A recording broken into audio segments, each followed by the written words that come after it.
Capítulo 10, versículo 27. Hoje eu estou aqui substituindo o nosso orador da noite, que foi possibilitado de estar aqui. De forma que eu já peguei algumas orientações com o pastor Eliezer, já me informei, né, pastor Eliezer, sobre o tema. A minha esposa pregou sobre o tema, então eu vou pegar uma carona, porque eu não tive tempo hábil de preparar conforme eu gosto. O campo de mensagem, a área de mensagem, porque todas as mensagens, por menor que seja o seu conteúdo de leitura, ela requer um esforço didático muito grande. Porque pregar a palavra de Deus, nós sabemos que existe sim alguns porquês do pregador, mas devemos ser fiel a ela. Não é? É ela que faz o milagre. É ela que desperta, é ela que faz com que as pessoas encontrem uma resposta a qual veio procurar. E eu gostaria que você acompanhasse a leitura, apenas um versículo. Isaías 10, vamos lá, 27.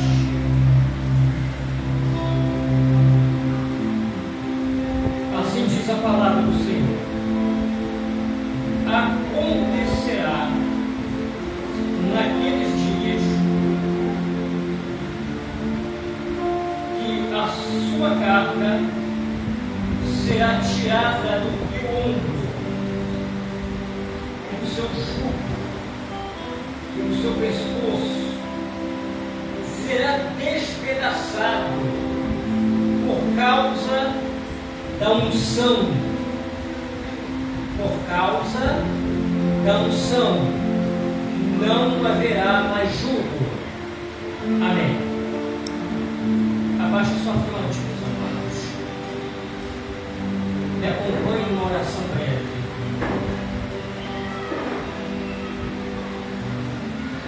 Espírito Santo, esse tempo é seu.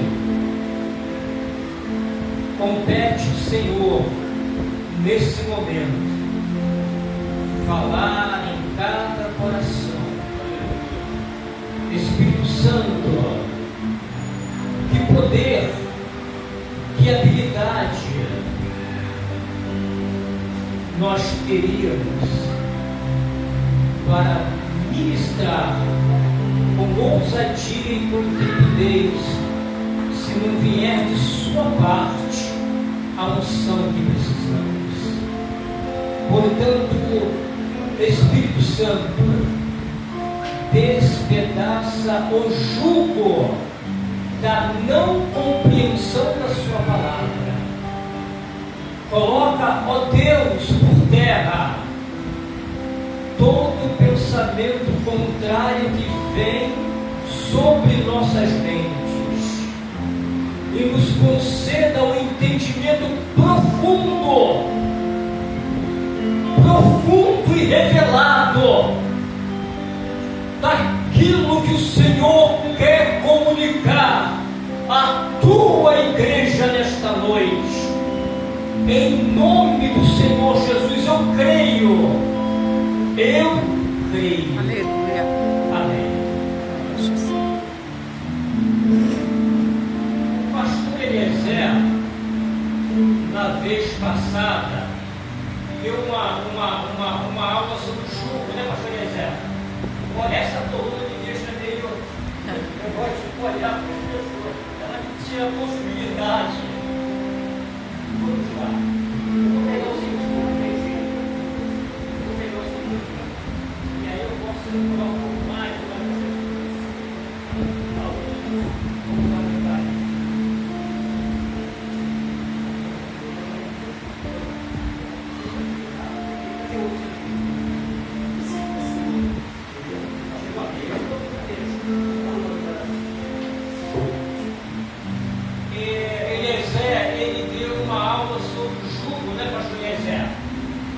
Colocava sobre as costas do animal para que ambos ficassem aparelhados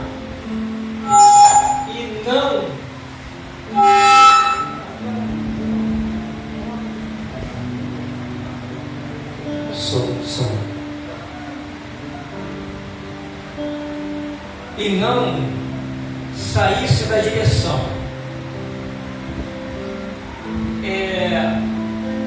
A palavra jugo no latim vem de subjugare, ou seja, submeter e dominar.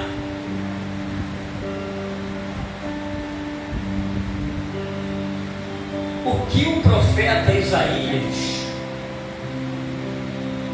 está relatando nesse versículo e nesse contexto breve que eu analisei aqui na secretaria, é de que o povo de Israel estava sob um domínio, ou seja, sob um jugo político de uma nação.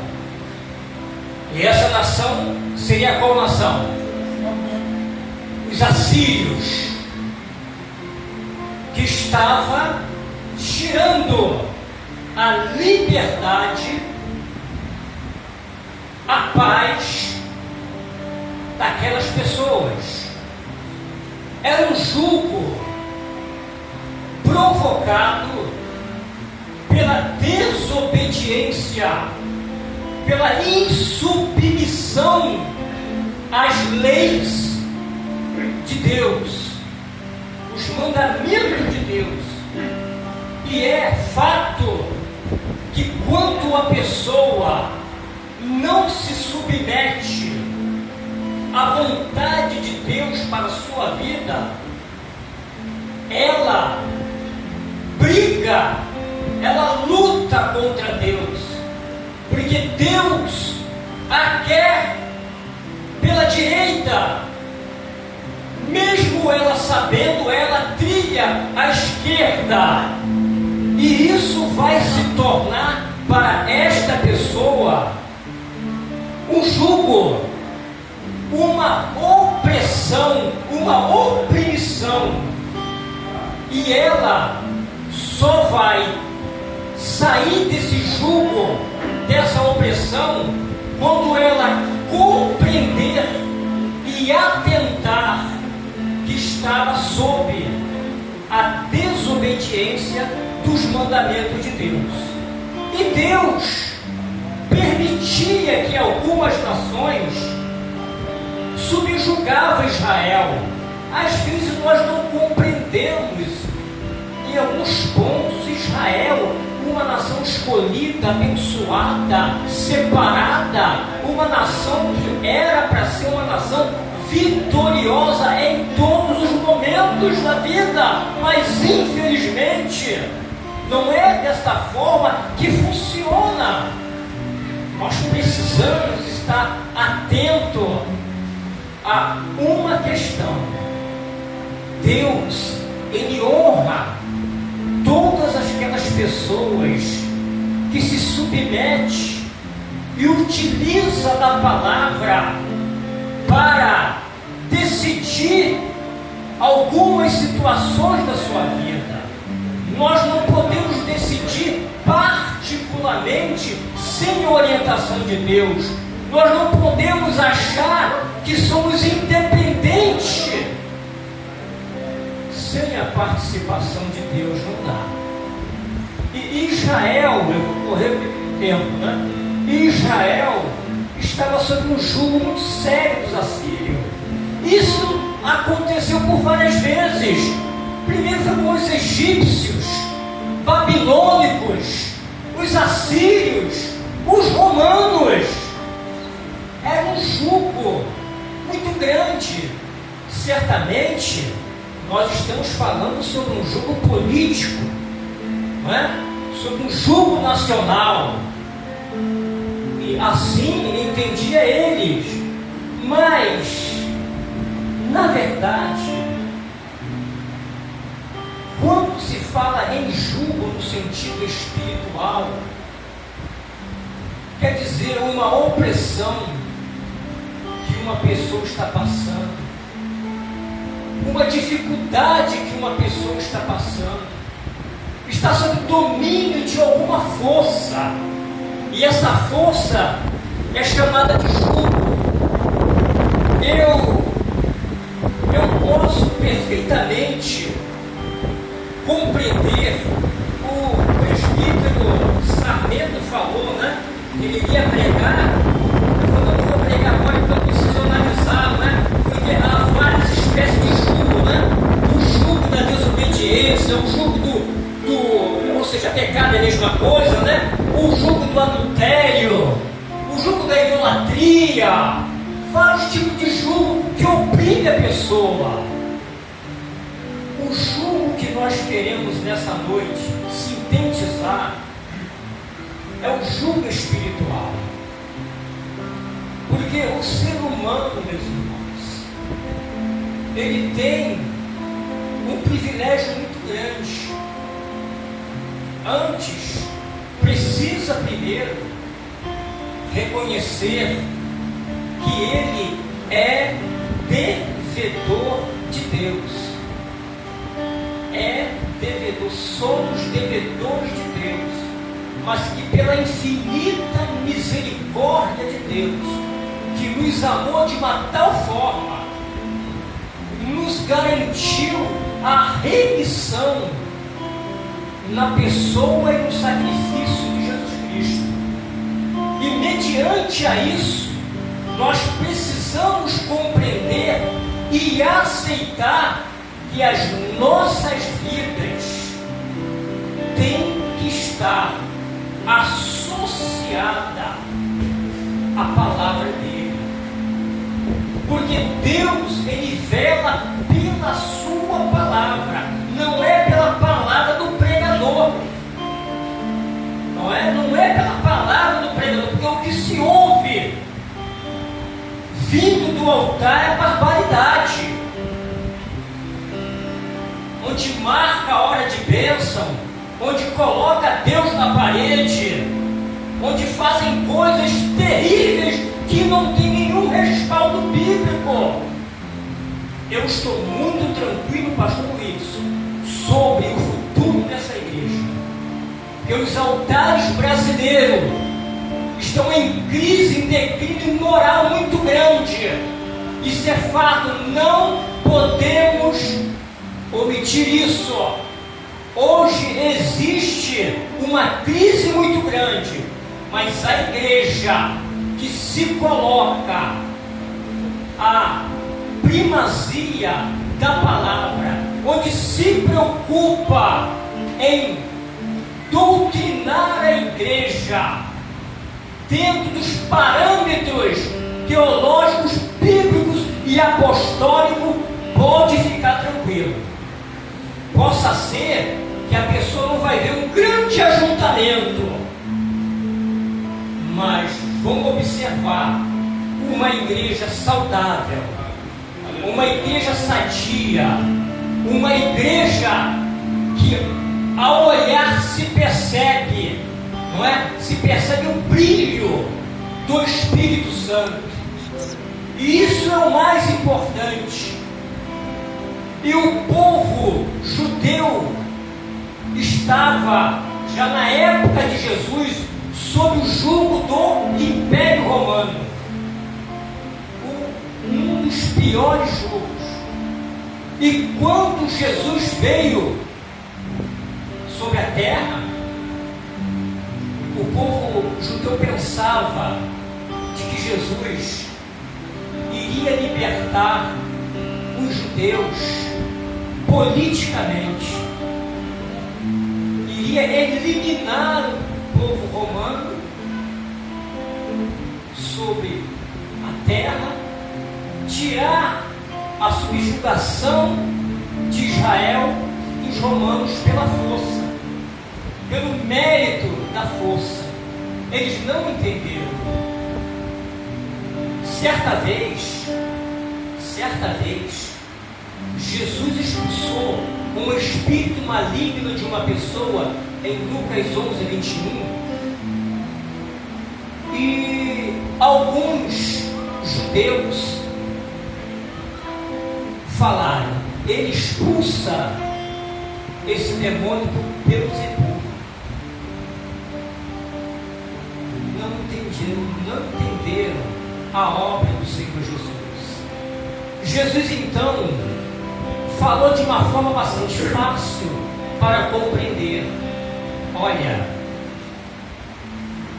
quando numa casa existe um valente, esse valente, ele vai dominar essa casa por tempo que ele bem desejar. Ele vai subjugar.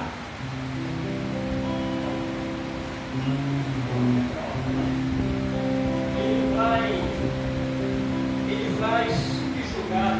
E no microfone, quando eu falhar, ele vai subjugar essa casa pelo tempo que ele desejar.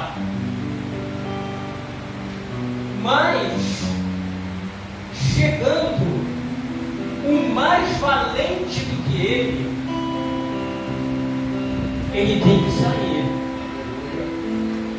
Ele tem que sair.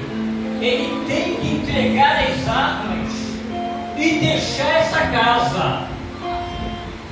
Jesus está falando sobre uma opressão humana. No mundo existe mais de 300 milhões de pessoas com depressão. Existem milhares de pessoas com doenças que a ciência diz que é como é que é o nome que da mente psicossomático. A pessoa imagina que tem uma enfermidade e acaba gerando para o corpo as reações daquela enfermidade. Existem pessoas que estão sob vários jugos, aprisionado com um peso muito grande. Irmãos, Paulo, em 65 após Cristo, ou 60, não tem data exata, a Bíblia não diz data exata, diz assim: miserável homem que sou, quem me livrará do corpo dessa morte? Ele também expressou o jugo que sentia. Lá na frente, ele já um pouco mais livre, ele diz assim, ironicamente, ele brinca com a morte, dizendo assim em 1 Coríntios 15, sobre a vinda do Senhor e a ressurreição dos mortos. Ele diz assim: ó morte, onde está a morte? Onde está a morte? E a sua vitória? Jesus ressuscitou. Jesus ressuscitou. Agora, o que possibilita, irmãos, a pessoa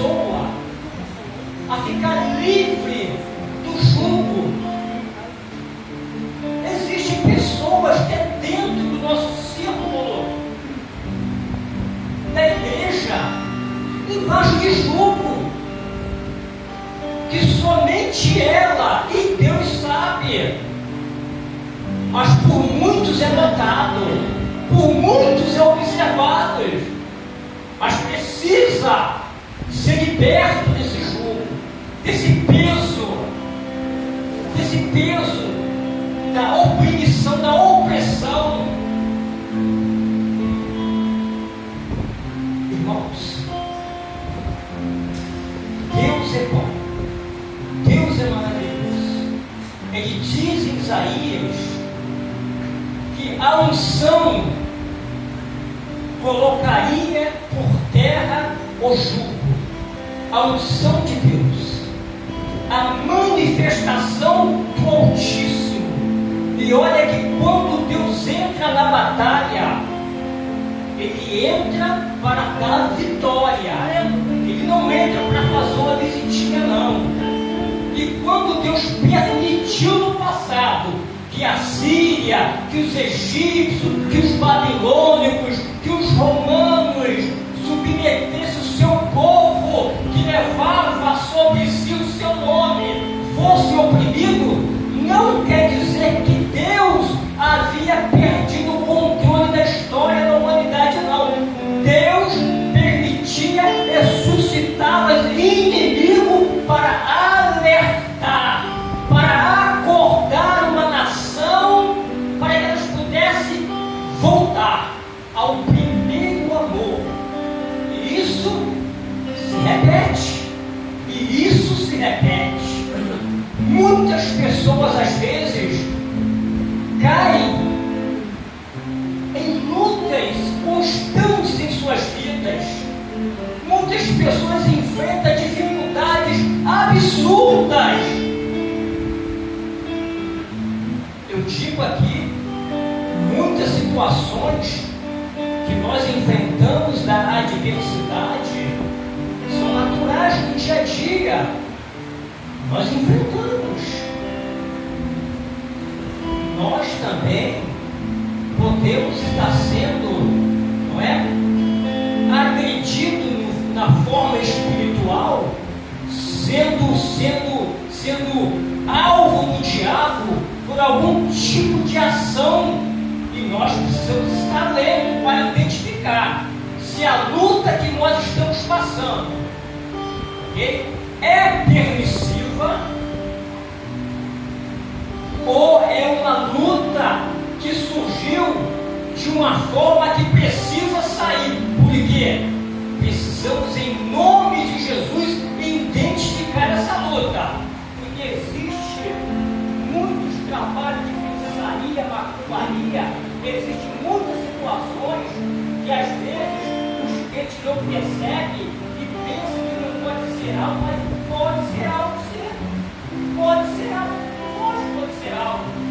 Mas, pastor Elias, eu tenho Jesus. Sim, mas nós estamos no mundo. A nossa luta não é contra a carne, nem contra o sangue, conforme Efésios 6:11. A nossa luta é contra a potestade principal que habita as regiões, irmão. A nossa luta é ferrenha. Mas existe outro tipo de luta, outro tipo de jugo que nós provocamos. Esse é o mais perigoso. E esse foi justamente o que Israel fazia no passado. Provocava a luta para si, e Deus permitia que inimigos subjugavam para que pudesse acordar e com a palavra arrependimento pudesse voltar para Deus. E nós precisamos estar atentos que a história se repete. A história se repete. Não mudou em nada. Precisamos ter discernimento espiritual. Porque se isso não acontecer, nós vamos ter dificuldade. Agora, a unção. Qual unção que precisamos ter, irmãos? Qual unção? A unção de Deus. Nós precisamos ter a unção de Deus. Eu gosto muito da Igreja Universal,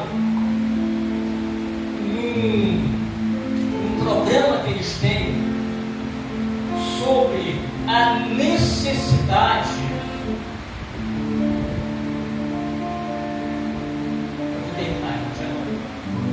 Da necessidade das pessoas buscarem o Espírito Santo. Eu gosto muito disso. Estou mentindo? Estou errado? Não. Às vezes, nós ficamos tão acomodados ao aceitarmos a Jesus que esquecemos que precisamos de unção. E esta unção, ela vem como? Atos capítulo 2. Atos capítulo 2. Quando a igreja recebeu a unção de Deus, na descida do Espírito Santo, todos foram transformados. Todos foram poderosos na palavra, no comportamento, no dia a dia. A igreja crescia naturalmente. As pessoas passavam perto da igreja, não precisava nem ouvir mensagem. Ela sentia, ela percebia algo de muito diferente e bom estava acontecendo entre aquelas pessoas. A unção alcançava lá fora. E os irmãos davam através dos seus comportamentos, dava margem para que a pessoa viesse a desejar a estar entre eles. Como mudou, né? Como mudou. Hoje você pregar a palavra de Deus, você prega uma vida. Pregar uma vida. Porque pregador profissional, nós estamos cheios de pregador profissionais, não é? Pregador emocionalistas estão cheios de enganadores, que não têm compromisso com a palavra. Mas nós precisamos sim buscar a unção de Deus, irmãos. Não se acomodar. Não se acomodar. Eu fico impressionado quando eu ouço o testemunho dos amados irmãos na CNN, CNT, eu não sei. Eu fico impressionado eles falando: olha, uma coisa aconteceu comigo. Eu aceitei Jesus aqui, mas o pastor me chamou e disse: você precisa buscar o Espírito Santo, você precisa ser batizado com o Espírito Santo.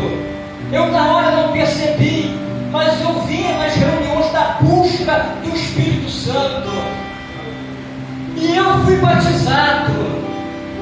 Depois que eu fui batizado, a minha vida mudou. Meu Deus.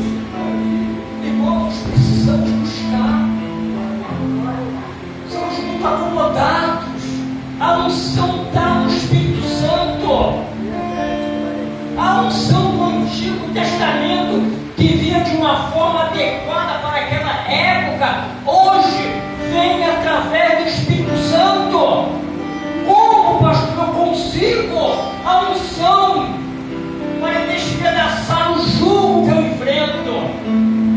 É o Espírito Santo, é buscando Ele, é você e Ele, é Ele e você, é pessoal, é um encontro maravilhoso, e você precisa todos os dias dizer: obrigado, Espírito Santo, eu estou vivo. Hoje eu conversei com a minha esposa, tive que sair, e eu peguei um ônibus vindo de Madureira para minha casa, eu moro em Campo Grande.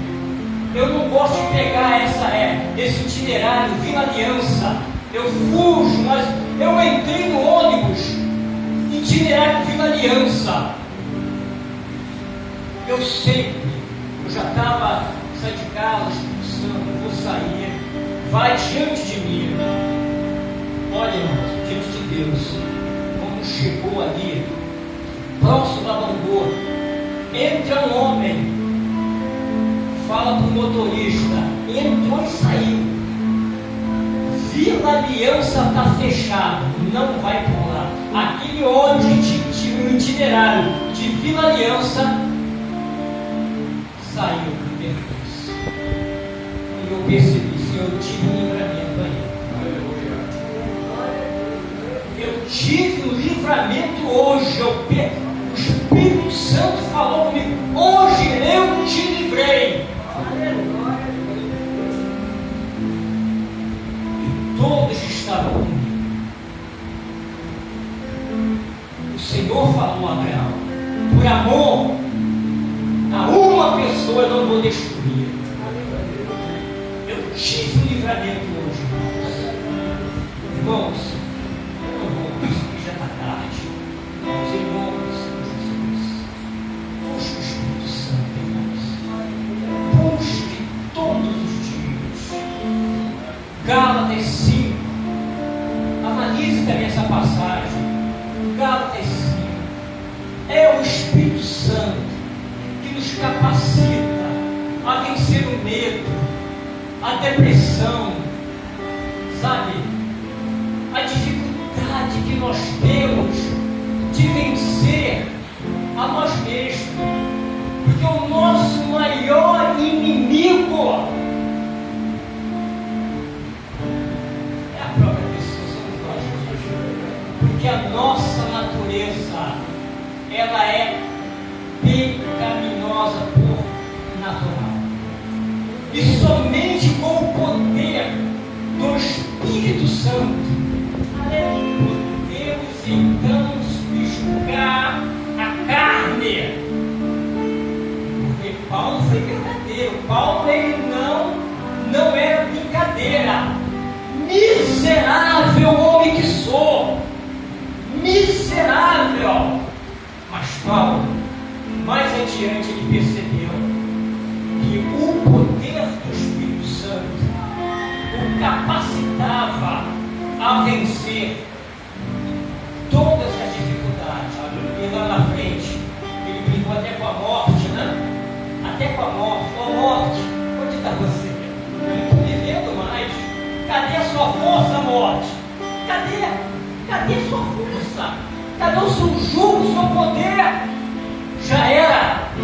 Jesus ressuscitou e a igreja está a caminho da ressurreição dos seus corpos. E a igreja viva está pronta para ser arrebatada e habitar juntamente com o Senhor nos céus. Oh, morte! Aleluia!